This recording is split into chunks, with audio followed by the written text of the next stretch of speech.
The financial budget of Trinidad and Tobago, well, at least the government of Trinidad and Tobago, was read on Monday, and that went by painless enough. There weren't any significant tax increases. There were actually a few tax cuts on some things that some people find a little insignificant seeming, but a tax cut is a tax cut, and I guess we'd appreciate it anyway. I wouldn't mind more. For me, a lot of the budget isn't very interesting, at least in that form, because it's a lengthy presentation of a politician making promises. And I mean, that's what politicians do. You could kind of get accustomed to that, and it doesn't. Especially if you've been alive long enough. It's not that I'm so old, but I've been paying attention to enough politics to know that a lot of what is said in the budget doesn't have great amount of significance in the long run.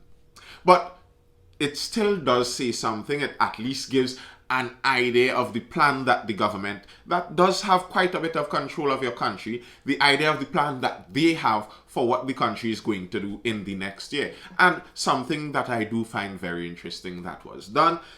One of the things that I think could have at least significant noticeable impact, well, many of the things, but one of the things that was mentioned was they said that they have eased the process of creating bank accounts and returned to a know your customer kind of basis and ease some of the rules. And ironically enough, just the same day as the budget, Monday, I was speaking to an older gentleman who used to work in the banking sector, and that was something he was talking about. He was talking about how difficult it has become to do banking business in Trinidad and Tobago. And as someone, I am familiar with some of the more informal sectors of work, and you see some people in those sectors, people who get cash payments for jobs, daily paid workers, etc., manual laborers, and it's very difficult for a lot of them to open bank accounts. It could seem like they have to go through an inquisition before it's done.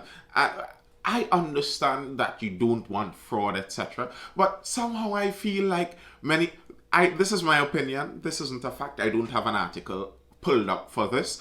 This is just something I feel. I feel like when you make things more difficult procedurally, like the process itself just gets longer and more paperwork. That's things that many con artists and fraudsters don't really have a problem with. If the process itself isn't that safe, but it's just lengthy and a lot of paperwork and up and down and to and fro, then I'm not sure how much fraud that is solving.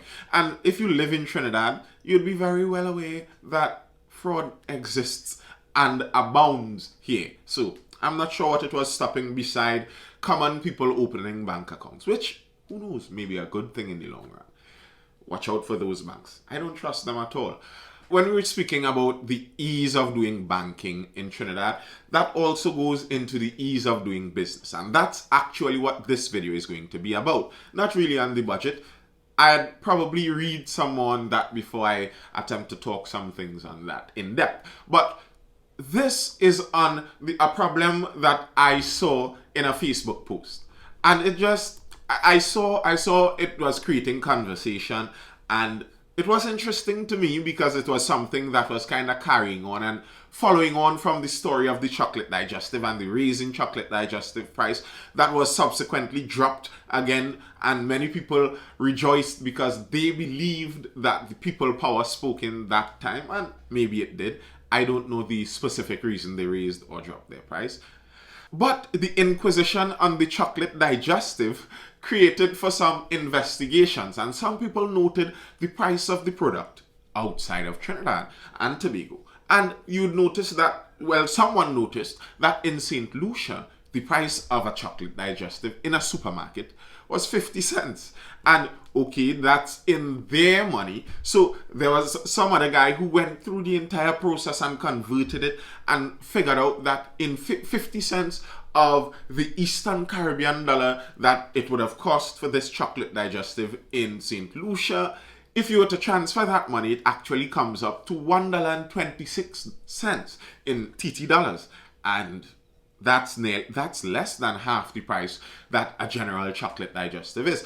And in the in the comments following that, some people pointed out prices in Canada for different products created in Trinidad. Some soft drink, Chubby, I believe it was cheaper in Canada than it is down here. And if it's manufactured down here, that doesn't seem to make sense. You would think if I am making something here, it's going outside of my door, I should be charging a cheaper price than if I'm making something here and I have to ship it overseas. So I asked. I was curious about it, so I asked. And really and truly, a lot of what I know, a lot of what some people think, hey, you're real smart, but a lot of that is just me being curious enough to find out. And finding out isn't necessarily something that takes spectacular intelligence. So it's just about being curious enough to find out. So I found out. I asked someone who works in the manufacturing industry, works pretty high up actually, and I asked them, what possible reason could there be that a product created in Trinidad would be cheaper outside and more expensive here? Now, I had some general ideas of possible reasons why it could be, and what I needed though was, I don't want to just say something that I'm thinking, an opinion of mine, without knowing that this is what people in the industry know for sure. So this is something that someone in the industry is saying are actual things that affect these prices. It's a WhatsApp message, and I am very grateful that he went through the process of actually writing out all of this. This is actually quite a few weeks.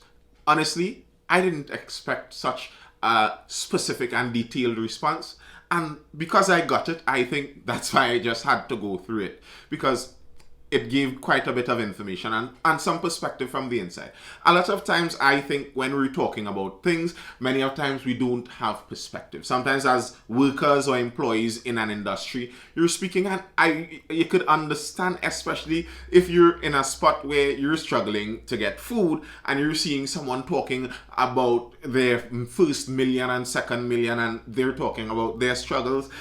It could seem just outside of your scope, but the reality is that's where business functions. And if you could understand the perspective from this side, then even from the worker-employee side, you'd be able to make better decisions. So from all sides, I think perspective helps. All right. There are a number of factors that attributed to this. Firstly, a manufacturer is not a retailer. Understand a product can be made at the factory gate for 5 cents. This is the only price the manufacturer controls. It is the exogenous cost outside the factory gate that drives up the cost. That is the issue with ease of doing business in TT. So security. Supermarkets 10 years ago, average cost on security was $5,000 per month. Today, it is $80,000. Now, that being the first point, I knew that. I was aware of that. But it wasn't at the forefront of my mind as for a reason why food prices would also go up. Because remember, the manufacturer sells this to the supermarket and basically the supermarket decides the price that you see on it or whatever store you buy it in. And if that store rose, their security fees rose from 5,000 to 80,000. That's a big jump. That's 16 times the cost, and that's an overhead cost. Now, I mean, obviously, that you're not going to see a 16 times cost on every product to try to compensate for that. That's not how it works. But that cost is a cost that has to go into how the supermarket would calculate all the prices of their goods. And if in Trinidad and Tobago, the crime situation is as such that everyone who wants to run a safe business has to pay an astronomical amount in security, then you could understand certain prices being higher. Here, if it's in a country where that country hasn't seen the crime upswing that we have, and things are still relatively safe, a store pays no money in security. The cashier is the security who's looking for someone who may be more of a pilferer or a kleptomania kind of thing. Hey, don't take that, put it back in the shelf, and all that kind of stuff. If that is the difference, that is a legit security cost. Now, I could wonder sometimes when you're seeing that security cost. That nearly works similarly to how the mafia or mob did it back in the days, where they would extort people for money. You have to pay them for security because, and in that time, they oftentimes were the thugs that came to do the robberies or whatever you had to be protected from. But in this case, it could nearly seem like between the bandits in Trinidad and the security companies, they could have a beautiful mafia running. Now, I am not seeing a conspiracy of anything. I do not know that. I am just saying it's an interesting thing the way how that worked. The bandits have worked for the benefit and the enrichment of the security companies in Trinidad and Tobago. So, in some sense, they're working for some people's benefit. The security officers have a job. Thank a bandit today. Next, we have port inefficiency. Cost to move containers on the road.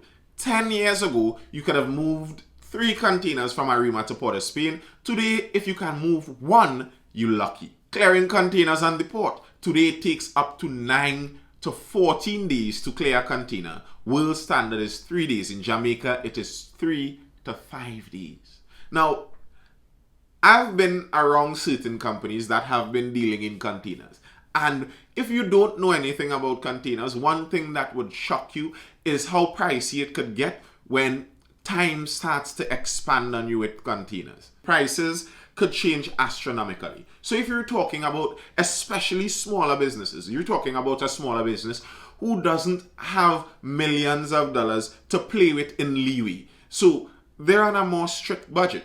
If they struggle with a container and the port holds it long and then they have to pay extra to hold it, and then the traffic causes the container to take a little longer to reach, and then they have to hold it overnight because the guys who are going to empty the container couldn't stay till midnight to empty it, so they're coming back in the morning to empty it, and then when you empty it that day they have to try and get a driver to... The process of that, the slowing down of the logistical process, everything there costs money. Every time you hire someone to do something and they have to sit down on the job site or sit down wherever and they aren't doing a job, but they are there because they were hired, you are paying them, and that is driving up costs. So that inefficiency of our system is part of the reason too. And someone in and around the port, I think I may try to go and find some articles to figure that out. Why is our port so slow? As I said in a previous video when I was talking about the forex issue in Trinidad, when things are so difficult to understand the general reasons behind. Like, okay, I understand if you ask some people, they would say it's just corruption, and that's an easy understanding reason, but that's a general reason, like the specific things that are being done to stop it. When it's so difficult to figure those things out, I generally feel like something is amiss. Like someone is purposefully doing this to allow for some kind of nefarious activity to go on. Because these processes aren't that complex. How is it in Jamaica, where I believe their port may be busier than ours? How is it their port takes 3 to 5 days and ours cannot? Something is strange there. That represents another cost. Union activity drives up costs. You understand that, so I would not go there. The person is someone who knows me a bit, slight, and they know that I am aware of the union, how unions drive up cost. And if you watch a few of my videos, you are aware that I don't necessarily have the most favorable view of unions. I find many unions eventually become some of the things, firstly, that they profess to dislike. Take a trip down news article memory lane and check how most unions deal with the workers that work for the unions. Not the workers that the unions represent, but within a union, every union would have workers that are on their staff, on their payroll. Go look at how unions deal with their workers, and you'd see what I mean. These unions, most of them, yeah. But if you increase wages without increasing productivity, that leads to increased costs. And this is something that some people it's just above some people. I don't know if they struggled in math at some point in time, but many people struggle to get this picture that increasing wages just like that does not actually solve a problem. If you go and you force everyone to increase the wages that they must pay their workers, so you raise the minimum wage, and if I was paying someone $17.50 an hour, that was because I believed their labor was worth $17.50 an hour. Now, take that out of the dollar and put it into a fraction of something. Put it into a fraction of something a little more stable. So, the price of what I am selling. Let's say I have a store that is selling chicken, and I am selling this chicken for $20, and I am paying you $17.50. I am saying that I think you are worth 17.5 over 20 of a chicken's value per hour. That is what I am saying. I hope I didn't lose anyone with the math. I remember one of my friends was saying, when I'm speaking about some things with numbers, it might be better to have a whiteboard here. And who knows, maybe all in due time. If any of you follow Cohen Springer, my brother, and you see that board he has, eventually, who knows. But in the meantime, I hope you're following what I'm saying. If you're being paid $17.50 an hour, think of it as a fraction of the product cost that is being sold. If someone forces the owner, the person who is selling this chicken, to now pay you $20 an hour, what is going to happen if I think you are worth 17.5 over 20, that fraction of my product, is that I am going to now raise my product just incrementally that much over your $20 new minimum wage. So very like, okay, my product was $20 and you were paid $17.50. Now my product might raise to $23.50 or $24 and you are paid $20. So everything just goes up. And if I have control of the pricing of the product, that's what I'd do. The solution to that is if the government controls the pricing. And that's going down the road of socialism and communism. And in case you haven't heard it yet, they don't work successfully usually. They never work successfully, really and truly. The government does not have that control. They don't have that ability to control markets that wide. It inevitably leads to crashes. And if it's being forced, it also leads to some severe atrocities too. Now, one of the differences in Trinidad is that here, a lot of our workers, a large chunk of our workers are government workers. So if you raise their salary, it's not like the government is going to raise the price of the product that they have to sell to pay their workers, because they don't sell a product to pay their workers. And in that case, you could look at it and think that there wouldn't be a direct raise in the inflation levels because of government workers' salaries being increased. And you're hearing them speak about this. The government is planning to increase. Well, they're talking about engaging in wage negotiations with the outstanding wage negotiations they have running back 5 years plus. That is so ridiculous to me. In Trinidad, people get paid for 10 years ago. What are we doing? Why is that so? Why is that necessary? Why isn't it that I can be paid for my 2020 salary in 2020? If that's what you believe my 2020 salary should be, I shouldn't be negotiating 1998 in 2020. That's ridiculous. And that really leans into the backward country, third world banana republic kind of slurs that are hurled at us. I don't agree with those slurs, but that is ridiculous. Now, back to the prices. The thing though is, if you have a large section of society, which is the public service, getting a boost in their earnings, and they get a boost in their spendings, if you have just that increased amount of liquidity pumping into the system without necessarily any increased productivity or any increased products in the system, that's just more cash to the same amount of goods. And again, I didn't, as I promised. I was supposed to post the 3 videos I did on inflation, the 3 contemplations I did. I will get around to it, but I didn't post it, my apologies. But if you look back at some of those where I did the analogy of the blips, again, I'll post that. But if you increase the amount of cash in a system without increasing the amount of actual value in the system, it is only going to cause inflation. There's no reciprocal increase in the goods and productivity side. It's just, the maths just doesn't line up.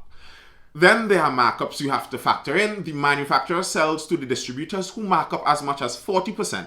Then he sells sometimes to smaller distributors. He marks up as much as 20%. And that smaller distributor with his vans, the panel van, sells to the retailer who also marks up by 15 to 20%. When a manufacturer sells abroad, those exogenous markups are not included. So in Trinidad, sometimes you have a 3-animal food chain before the product reaches to your retailer. And the more animals in that food, well, the more distributors in that food chain, the higher the price could be. So if the manufacturer sells to one large distributor, he puts a markup. He sells to a medium-sized distributor, he puts a markup. Then they sell to the retailer and they put a markup. You're being marked up upon marked up upon marked up. So that's part of the reason, and that's understandable. If they sell to a country where all they do is sell to a distributor in that country who puts their markup, and they don't sell to another distributor, and if that distributor is also the retailer in that other country, for example in a smaller country like St. Lucia, that may very well be possible, then you have the chance of the price being that of only the markup of the first distributor. That could make sense to me. The second issue is economies of scale. Now, this one, of course, not of course, but this one I did know. The second issue is economies of scale. When someone exports and sells 1,000 unit of item, the cost per unit is 10 cents. When he sells 1 unit, that cost is likely to be 15 cents. The more items you produce and sell at the same time, the less cost it is per unit to produce. Remember, you're paying salaries regardless if you're producing 1 item or 100. Now, that one is obvious. So if they're creating for larger markets, the prices could drop. But I think this is a lineup for the reason that comes next. And this one I found very interesting. Also, there's something called transfer pricing, that occurs when you're selling overseas. Not going into the legality of it now, a manufacturer would deliberately sell at a loss in one market if he can make supernormal profit in market B. So market A he sells at a loss, and he could sell, if he could make at a supernormal profit in market B.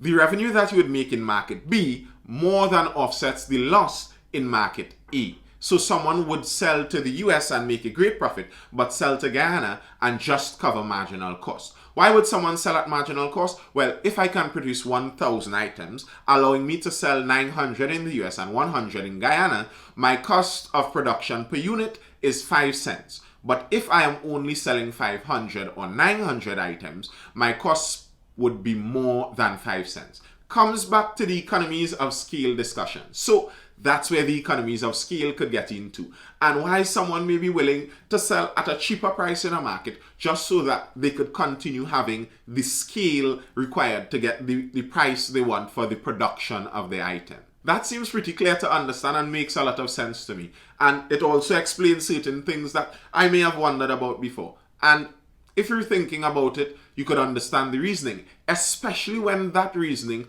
could be linked to something like the final reason. Finally, someone who is selling at a low cost outside, who may even be just above the marginal cost, they may be able to, if they're able to export it, they may be able to earn that valuable forex. And if you forgot, the reason the Prime Minister cussed out Inshan Ishmael was because of a forex discussion.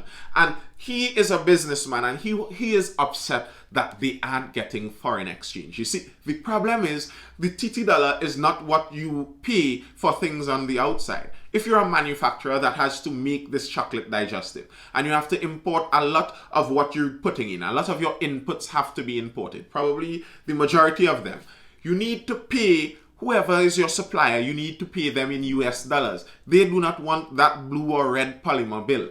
They're not good with that. You have to get the US dollar to pay them.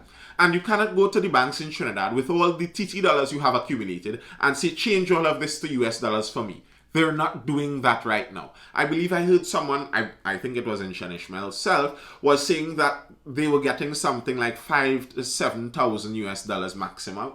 And that's a lot of money if you're talking on a retail customer basis. But if you're talking on a business side, that is not enough to pay bills.